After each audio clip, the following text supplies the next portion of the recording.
দিন ধরে আমি আমাদের উত্তর ত্রিপুরা এবং ঊনকোটি জেলায় ত্রিস্তর পঞ্চায়েতের নির্বাচনে বামফ্রন্ট এবং আমাদের সহযোগী ইন্ডিয়া ব্লকের অন্যান্য দলের প্রার্থীদের হয়ে প্রচার করছি।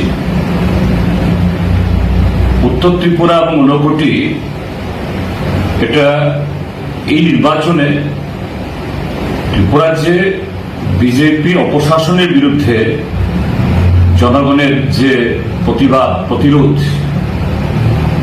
গণতন্ত্র পুনরুদ্ধারের যে লড়াই, সে লড়াইয়ের অন্যতম প্রতীক হিসাবে এই পঞ্চায়েত নির্বাচনে তারা অবতীর্ণ হয়েছে।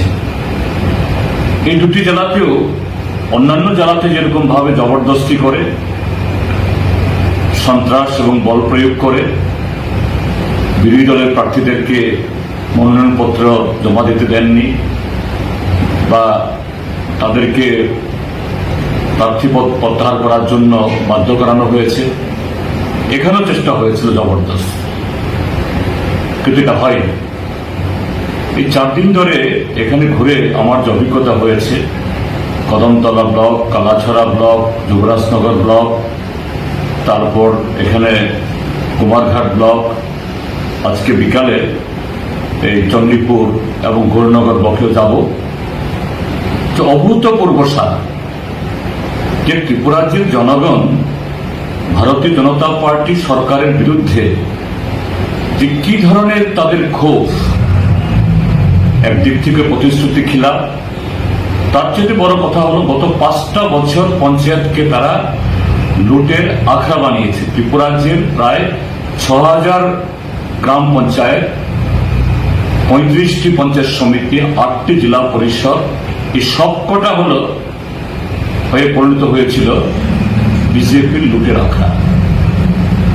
গ্রাম সংসদ হয়নি, বছর শেষে বই ছাপিয়ে বামপন্থী ফ্রন্ট সরকারের সময়তে যে পদ্ধতি ছিল হিসাব দেওয়া, এগুলি হয়নি, সোশ্যাল অডিট হয়নি, কোনো ওয়ার্ক অর্ডার মানুষকে দেখানো হয় না, আর রেগাতে যে ছিটেফোঁটা কাজ হয় তার সিংহভাগ চলে যায় মন্ডলের নেতাদের পকেটে।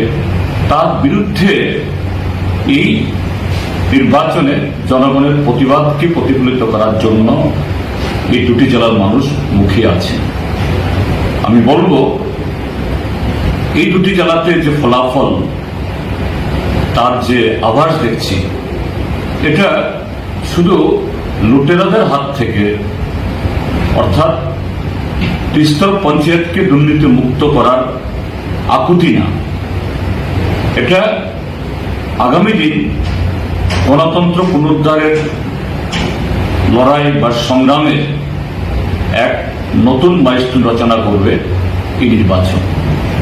আমি আজকেও 3টে জায়গায় যাব এবং সর্বত্র এখানে গত 3 দিন যা দেখেছি তারই প্রতিফলন ঘটবে আশা করি। এবং এটা শুধু এই উত্তর এবং ঊনকোটি জেলা কেন, যে অবশিষ্ট জেলাগুলোতেও যে কটা আসনে বহু লড়াই করে শহীদের এই একজন প্রার্থী খুইয়েও যে প্রার্থীরা আছেন, সেখান থেকেও একই ধরনের আভাস আমরা পাচ্ছি। অর্থাৎ যেখানে মানুষ সুযোগ পাবে এই ভারতীয় জনতা পার্টির যে একদলীয় শাসন কায়েম করার, জনগণের সম্পদ লুট করার বিরুদ্ধে জিহাদ হিসাবে এই পঞ্চায়েত নির্বাচন লড়াইটাকে পরিণত করার জন্য মানুষ এবার মুখিয়ে আছেন। আমরা সেটাই আমরা প্রত্যক্ষ করছি।